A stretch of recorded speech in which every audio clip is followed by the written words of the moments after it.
when the election happened, Biden took office, these shootings started happening again. People were like, why did they just start happening now? They ain't happening in a year. Well, if you think a shooting didn't happen for a full year, you're sadly mistaken. It's just they choose what to show you and what not to show you. On a cultural standpoint, and this isn't from a cultural standpoint, if you live in a city, you are more likely to stay indoors in the wintertime, right? So throughout the winter, you're more likely to stay indoors. And you figure the first 6 months of last year, more than that, 7, 8 months, we had the whole C virus thing where they locked everybody inside. Puppies in trouble. Mommy yelling at puppies. Um, so that slowed down shootings, just like every winter, the shootings slow down in Cincinnati. Well, why? Because people in the city don't go out as often. It's not so much, and when you have two people that don't go out as often, you only have half the chance of running into that person. So if there's somebody you don't like in the summertime, you're far more likely to run into them in the street than you are in the wintertime. Now, we had the Chauvin verdict the other day. Before that, a few minutes before that or after that, we had this shooting in Dayton or in Columbus with this cop and this 16-year-old. Now, my first view on it was like, this sucks. Here we go with this shit. But after watching it, I seen where a bunch of people had made comments saying, the cop shouldn't have used deadly force. The cop saved the girl in pink from being stabbed. He did the right thing. I've seen the protesters say Black Lives Matter, which I don't disagree. They do. But do they need to be marching over it at this point? I don't believe so. I don't believe so because there's not enough. We don't know the facts yet. We don't know what happened until we see that cop pull up. And even when you see him pull up, you can't see exactly what's going on at first. Now, there was a girl in the pink, curb stomped the girl's head before they got there. When the cop walks up, she's standing by the car. She's away from the interaction between the two other girls. So probably not. But did the girl have the right to keep defending herself? My opinion on it is, and this is just my opinion, if it is true that those two girls were at her house and they in fact were assaulting her, she has the right, I would say she has the right to defend herself until she decides to stop. She definitely has the right to defend herself until those people are no longer a threat. So how do we judge what's no longer a threat? Well, what do cops judge is no longer a threat? When the person's in handcuffs, right? So by saying that she didn't have the right to defend herself, if that was what was happening, because the cop was there, is just foolishness in my eyes. I understand how some people say, well, the cop was there, he should have took care of it. Yeah, he took care of it. You've seen what he did. But we don't know what happened before that, so at this point, she'll be making judgment calls. Not, just downright, right out judgment calls. Saying this is right, this is wrong, this shouldn't happen, this shouldn't happen. We don't know what happened. We don't know.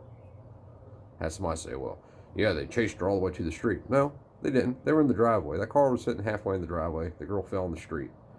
But they wasn't in the street. And even if they were, a threat is not a threat just because it's 3 inches further out, from your property. If those two girls came there to assault that girl, there's just a lot to it. The father was standing there. If you see the father of the girl that was killed, he kicks at the girl she was fighting. So he tried to kick a minor. Is he in jail today? I don't know. Probably not, though, because if that would just add flames to the fire, so they're not going to do it. They may, but doubtful. But he literally kicked a 16-year-old. It looked like he kicked her in the head. He could have missed. Or 15-year-old. Could have missed. I don't know. I didn't. I just watched the video in slow-mo a couple of times. But I do know that there's not enough evidence there to make a definitive decision on whether or not anything was right or wrong, because we don't know. But if you look, you can see how many people have taken a position on one side or the other. And it's normally, you can judge what position they're going to take based off their political ideology. Doesn't matter if it's right or wrong. It's just what they want to push. And they're going to continue to push it. I would assume next we'd probably see some white guy killing some black people with an AR-15. Just to keep it going. It won't be a cop, though, probably. Probably just be some random guy that had never had a criminal background. Because background checks don't help. You know that. But then that'll be the reason to say, well, look, criminal backgrounds don't check. If they don't have a past history, we don't know what they're going to do. We don't know what people are going to do anyway. Laws are for the law-abiding. That's who laws are for. You want some truth to it? There it is. Laws are for the people that will comply with them. The people who won't comply with them are closer to being free than the people that will. You law-abiding citizens out there that think you're free, you're totally a clown. Outlaws are closer to being free than anybody else in this country. But just don't judge yet. Not completely, anyway. I mean, you can come up with some hypotheses based off of what you know. But again, we don't know everything. We just don't. So to act like they need to sacrifice this cop just because it's a white cop shooting a black kid, or to say the cop didn't. Once that cop pulled his firearm out, there was a 99% chance, if he had to use a tool, that's what it was going to be. And when he's walked up to the situation, you know, by his training, he didn't know what was going on. There was multiple people there, 5 or 6 people there. What would you have done? And like, I despise cops. Don't get it twisted. Like, I hate them bastards. But if we're going to put them on trial, we're going to give them life in prison. Let's do it for what they did, what we can prove they did. Not for the bullshit that society wants to push down on them because of social justice or some crazy bullshit. I don't know.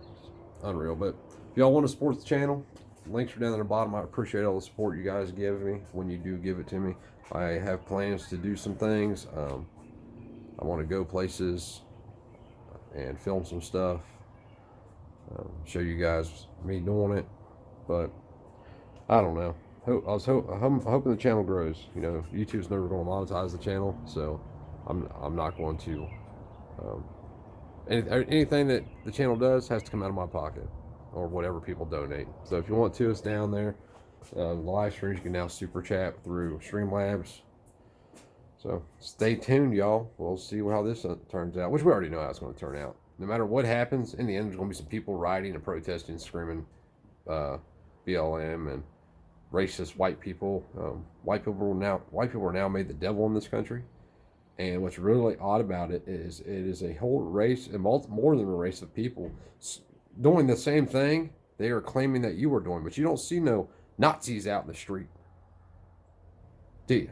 No. They claim there's a bunch of Nazis. They claim that the whole right wing is a Nazi. And thank God I'm not right wing. As they are mimicking the very things Nazis did. It's the craziest shit in the world. It's like cognitive dissonance times 6 million. But it's all falling apart. It's going to implode on itself. And when it happens, you better be ready. Have a good day.